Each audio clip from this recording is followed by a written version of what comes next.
CM Sukhu को किसने दी OPS बंद करने की सलाह? कौन कर रहा है मुख्यमंत्री को गुमराह? कौन है वो 4 लोग जो चुनाव भी नहीं लड़े फिर भी मंत्रियों जैसा रुतबा?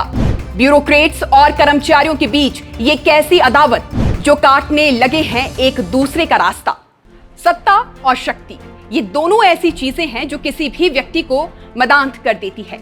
त्रेता युग में रावण मदांत हुआ था, फिर द्वापर में कंस और कौरवों की मदांत था इस संसार ने देखी। मगर इस कलयुग की देवभूमि में बैठकर हम त्रेता और द्वापर की बातें आखिर क्यों कर रहे हैं? पिछली जयराम सरकार के कार्यकाल को ही याद कर लीजिए, जब जल शक्ति विभाग के मंत्री महेंद्र सिंह ठाकुर ने प्रदेश के शिक्षकों की खिल्ली उड़ाते हुए कहा था कि कोरोना काल में मास्टरों ने बहुत ही ज्यादा मजे किए हैं। साल 2021 में महेंद्र सिंह के इस बयान का खूब विरोध हुआ था और बाद में मंत्री महोदय को माफी भी मांगनी पड़ी थी। अब वो कहते हैं ना कि इतिहास खुद को जरूर दोहराता है। सुक्खू सरकार के मंत्री राजेश धर्माणी ने भी बीते कल कर्मचारियों को नसीहत देते हुए काफी कुछ कह दिया, जिसके बाद प्रदेश सरकार और मंत्री महोदय के खिलाफ कर्मचारी वर्ग का गुस्सा फूट पड़ा है। कर्मचारियों ने मंत्री राजेश धर्माणी पर सरकार गिराने की साजिश रचने का आरोप लगाया है। मगर इस बात के बीच आज अमर उजाला अखबार के फ्रंट पेज पर एक ऐसी खबर छपी है जिसे पढ़ने के बाद हर कोई हैरान है। इस खबर में शब्दशः लिखा हुआ है कि अफसरशाही का सरकार को ओपीएस से पीछे हटने का सुझाव, लेकिन मुख्यमंत्री सुक्खू तैयार नहीं। तो फिर कौन है वो अफसर, कौन है वो लोग जो सरकार और मुख्यमंत्री को गुमराह कर रहे हैं? वन विभाग कर्मचारी महासंघ की तरफ से सीएम सुक्खू को गुमराह किए जाने की बातें हाल ही में कही गई थी। इसीलिए ये सोचने का विषय बन जाता है, क्योंकि इस वक्त प्रदेश के हजारों लाखों कर्मचारियों ने एक तरह से सरकार के खिलाफ खुलकर हल्ला बोल दिया है। इन कर्मचारियों के द्वारा कई सारे अधिकारियों का फेवर करने के आरोप सरकार पर लगाए जा रहे हैं। सरकार पर फिजूल खर्ची के आरोप लगाए जा रहे हैं। इसी के साथ कर्मचारी सीएम और मंत्रियों के खर्चे भी गिनवा रहे हैं। मगर क्या आपको इस बात का पता है कि हिमाचल की मौजूदा सरकार में 4 ऐसे लोग शामिल हैं जो निर्वाचित प्रतिनिधि नहीं है, लेकिन सुक्खू सरकार में कैबिनेट रैंक रखते हैं। देश के प्रतिष्ठित मीडिया संस्थान जनसत्ता में छपी एक खबर के हवाले से हम आपको बताना चाहेंगे वो 4 लोग।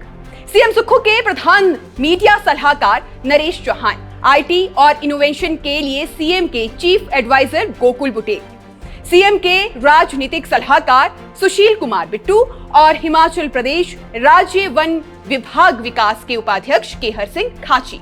पार्टी के अंदरूनी सूत्रों की माने तो नरेश चौहान सीएम सुक्खू के पुराने सहयोगी है, जबकि बुटेल कांग्रेस से जुड़े रहे हैं और उन्हें राहुल गांधी का करीबी में माना जाता है, जबकि केहर सिंह खाची को एआईसीसी महासचिव प्रियंका गांधी वाड्रा का काफी ज्यादा सपोर्ट मिला है या फिर उन्हें करीबी भी माना जाता है। इसके अलावा सीएम सुक्खू के 2 अन्य सहयोगी हैं जिनके पास कैबिनेट रैंक नहीं है, लेकिन कुछ सुविधाओं का लाभ ये लोग भी उठाते रहे हैं।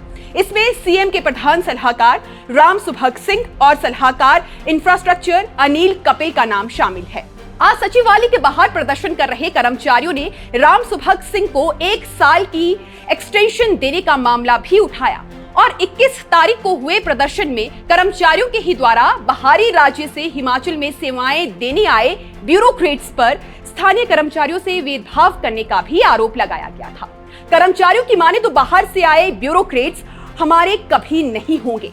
कर्मचारियों द्वारा ब्यूरोक्रेट्स पर लगाए जा रहे इन आरोपों के बीच अब बड़ा सवाल ये खड़ा हो जाता है कि ब्यूरोक्रेट्स और कर्मचारियों के बीच एक कैसी अदावत ठन गई है जो दोनों ही एक दूसरे का रास्ता काटने लग पड़े हैं। बहरहाल राहत भरी खबर यह है कि सीएम सुक्खू ने अधिकारियों द्वारा दी गई ओपीएस बंद करने की सलाह को मानने से साफ इनकार कर दिया है। मुख्यमंत्री सुक्खू कांग्रेस की पहली गारंटी होने और सामाजिक सुरक्षा का मामला होने के चलते ओपीएस को लेकर पीछे हटने के कतई पक्ष में नहीं है। मगर अधिकारियों ने उनसे यहां तक कह डाला है कि एरियल और महंगाई भत्ता देना है तो उसके लिए सरकारी कोष में पर्याप्त बजट को जुटाना मुश्किल है। ओपीएस के साथ सारी देनदारियां निपटाने से आने वाले वक्त में कर्मचारियों का वेतन देना भी मुश्किल हो जाएगा। ऐसे में अब इस विकट परिस्थिति में सीएम सुक्खू किस तरह से कर्मचारियों को मनाते हैं ये देखने वाली बात रहेगी, क्योंकि इस वक्त प्रदेश की आर्थिकी के जो हाल देखने को मिल रहे हैं उसे देखकर तो कतई ऐसा नहीं लगता कि सरकार एक बार में कर्मचारियों की सभी मांगों को पूरा कर पाएगी। बाकी इस पूरे विषय पर आप दर्शकों का क्या सोचना है, हमें कमेंट बॉक्स में जरूर बताइएगा। फिलहाल के लिए इस खबर में बस इतना ही। नमस्कार।